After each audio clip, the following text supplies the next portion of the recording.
easy griddled polenta with delicious roasted tomatoes and creamy goat's curd. Now, polenta to the Italians is what mashed potato is to Britons. A staple, incredibly delicious and really straightforward to do. Now, season the water. Just a little touch of olive oil stops it from becoming too sticky. I love polenta. It's a cornmeal made from ground dried maize. The more coarse, the longer it takes to cook. But you can also buy instant polenta, which is ready in under 10 minutes. And I always use this at home. And then whisk that out. As it cooks out, it naturally thickens. You can see the grains becoming almost into one nice, fine, pureed polenta. To take the polenta to another level, flavour-wise, season with salt and pepper, a good knob of butter, and parmesan. Be quite generous with the parmesan because polenta can be quite dull. I like it quite rich and creamy. Delicious. Now, mix that in. Oh, a nice, smooth, shiny, glossy polenta. You can eat polenta two ways. Like this, it's a glorious fluffy mash, or set, then griddled, which is what I'm doing. Start by oiling a baking tray, pour in your polenta. Now, get that in the fridge and let it set. Next, I'm roasting vine tomatoes to really intensify their flavour. Olive oil on the bottom of the tray and drizzle extra virgin olive oil on top. Nip your tomatoes with your scissors. If you didn't burst them before they went in the oven, they'd explode. Salt and pepper. Garlic. Just squeeze the juice out of the garlic so as the tomatoes blister and roast. It's going to take on all this lovely garlic. To give the tomatoes a wonderful sweet and sour flavour, a pinch of sugar and balsamic vinegar. This is a wonderful aged balsamic vinegar. And then some thyme. Don't pick the thyme, just trim it like you're having a little haircut. Nice. The tomatoes only take 10 minutes to roast. Now the polenta's set, it's ready to griddle. It should just fall out. Beautiful. Polenta's a nice garnish for grilled meats. It's great when you're planning a big dinner party. The polenta can be done 1 or 2 days before. A nice season. Top and bottom. A nice sort of coating of olive oil and then onto your grill. Now, this looks very impressive, but it's so easy to do. Get that grill really nice and hot. Make sure you've got a fish slice and go underneath to turn. All that nice sort of marking and char in the polenta gives that really nice flavour. Now, tomatoes. Look, you've got these beautiful vine tomatoes that have been roasted in all that wonderful flavour. Now, get your little tomatoes and just sit them on top.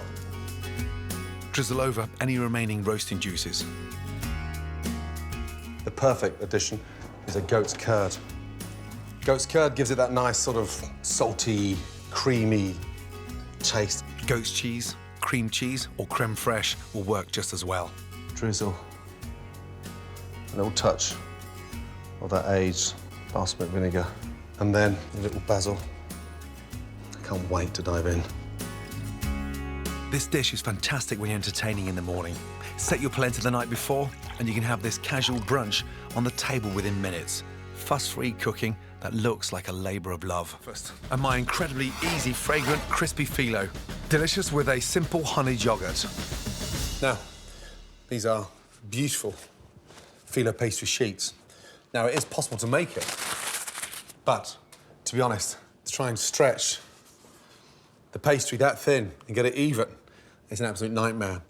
Life's too short to make it at home when you can buy amazing filo pastry. So, when working with it, always get a nice damp cloth and just lay the damp cloth over it. That keeps it nice and moist and it stops the filo pastry from actually drying out. Put a pan on to melt your butter. It's the butter that gives the crispiness to the filo pastry. If you're ever going to brush or coat filo pastry with butter, then make sure that butter is nicely seasoned. You take your first layer, lay it onto the board. Nicely. Brush that with your butter. And the nice thing about filo pastry is that it can be used for savoury and sweet. These are going to have a fragrant, savoury flavour with thyme, black pepper and Parmesan cheese, so no need for salt. Lift up the corner and fold very quickly. Brush the ends and just nip those ends together. Non-stick pan on, a little splash of olive oil. Fry the pastry for 1 to 2 minutes on each side. So you want them to sort of puff up. The secret is to keep them quickly. You can smell that cheese and that thyme. You're looking for them to become golden and crispy. Simple as that. And then out.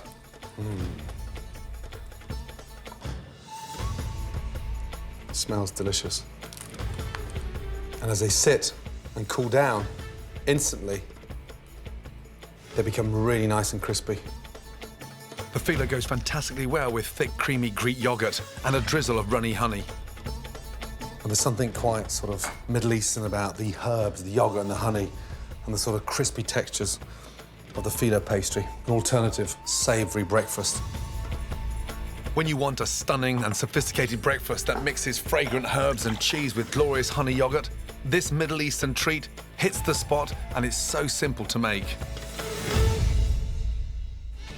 We're creating barbecue-style beef brisket with crunchy coleslaw and sweet potato wedges, which will be right up her street. Holly! Now, you love barbecues, right? Yes. So, you're going to help me barbecue this delicious piece of brisket. Brisket, look at it, beautiful. It's a very tough cut of meat, so it needs to be cooked slowly so it gets really nice and tender. Are we barbecuing it outside? We're going to actually put the barbecue flavour on there, but we're going to cook it in the oven. Okay? So, mustard powder.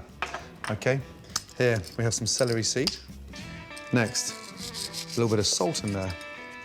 Okay, what's this here? Cumin. 2 again. Nice, good. Now, this one. Cayenne pepper. You're absolutely right. Right, 2 teaspoons of that in there as well. Good. Now, what I want you to do, fresh pepper on there. I'll give that a little mix. Roll up your little sleeves, and then I want you to rub all that spice into the brisket. Almost like you're massaging it in there. Good girl. Come on, Holes, get your hands nice and flat on there. Good girl. Now that's nice and coated, okay, in the spice. So, gas on, roasting tray on. What we've got to do now with all those spices is sear them in. A couple of tablespoons of olive oil into the tray. Well done. Very good. That's getting nice and hot now. You get your brisket, all that spice. Lay that in there nicely. Okay, so now we're gonna start colouring it. As you start to sear in, you smell those spices? Yep. All that spice left on the plate, we're gonna use, yeah? I want you to get the onions, nice and carefully, slice them down. Not too thin, but just like you're chopping them. Take your time. Smell all those spices now? Good girl. Thank you. I'm gonna wash my hands so I can rub my eyes. Damn, Holly. Was homework that bad? The onions. Oh no, don't rub your eyes. Don't rub your eyes. We've got the colour. Look, on the brisket, okay? Yeah. Take that out, literally for 30 seconds. Okay? Onions into the tray, please. Nice.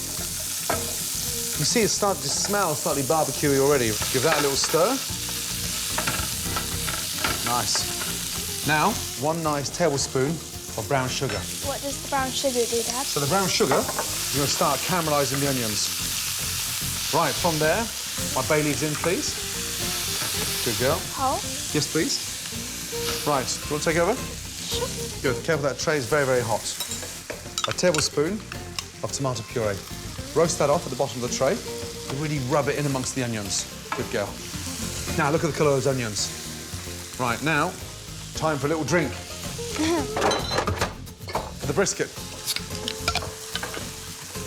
OK, 1 bottle of beer in, please. So you go in, you put yours in there, I'll put mine here. Dad! Good health to you and your brisket. Good health. Bring that to the boil. OK, now, this is where it gets really exciting. I want you to lift the brisket up and put it on top of the onions. In she goes. Good girl. And then I want you to pour the stock all the way around, please. I'm using beef stock, but it will work with chicken stock or even vegetable stock. Once the stock has come to the boil, cover tightly with foil. You just pinch in the ends, flatten that down, and then you just twist all the way. So that's nice and tight. That's the hard work done. Thank you. Simply pop it in the oven for 3.5 hours, and as it cooks, you can get on with the side dishes. First job, sweet potato wedges with some serious flavour. Start by making a spice mix. In a dry pan, toast coriander seeds until beautifully aromatic. Then put them in a pestle and mortar, add salt and grind. Next, smoked paprika, dried oregano, cayenne pepper, and mix. Spice mix done. Now simply cut your sweet potatoes into wedges. Toss in olive oil and thoroughly cover with the spice mix. Onto a baking tray and into a preheated oven for 30 minutes, turning halfway. Irresistible sweet potato wedges are ready. Now to finish off my beef. See that smell? Just sort of travels everywhere. Oh. Now, look at that. So we can leave that to rest. What does resting mean? Resting means where you've cooked a joint and you just leave it to relax, so it'll make the meat so much more tender. Okay? Right, coleslaw. Traditionally, you would mix slaw with what? Mayonnaise. That's right, mayonnaise. This time, we're gonna do it a little different. So I'd like you to put the yogurt into the bowl for me, please, all of it. I'll start slicing the white cabbage and the red cabbage. Now, from there, a nice tablespoon of mustard in there, please. Give that a nice mix up. Nice little touch of salt and pepper. Okay. Now, a little cider vinegar. So a little splash of cider vinegar in there, okay? As I shred this, Yeah. okay, I'd like you, please, then to get the red cabbage and just open up into that and mix it in at the same time. And then you fold that in there as I start shredding. See how it's coming together? Yeah. Right, that's all the red cabbage. Now, for the white. So, you've got that nice vinegary tartness to the slaw, and the yogurt keeps it nice and fresh. Last little bit in. One more little thing. So, we'll put some nice chopped fresh chives in there, and that will give it this nice, light onion flavour. So, chives in. How's that? Now taste it with the chives in there. Delicious. So, I would like you to fill up the bowl. I'm going to very carefully lift out my brisket. How comes it shrunk? It's been in the oven for nearly 3.5 hours. So it's been cooked slowly. That sits on there. Oh, my goodness me. Let me just show you what this looks like. I'll start slicing it. You'll see how soft. Look at that. And here's the thing about helping Daddy cook. Here's the perk. You get to taste it first before anybody. That is so good. That tastes delicious. So you've got all that wonderful flavour in there. Last job is to create an incredibly quick and delicious sauce. Gas on and reduce the spicy juices and onions the beef cooked in.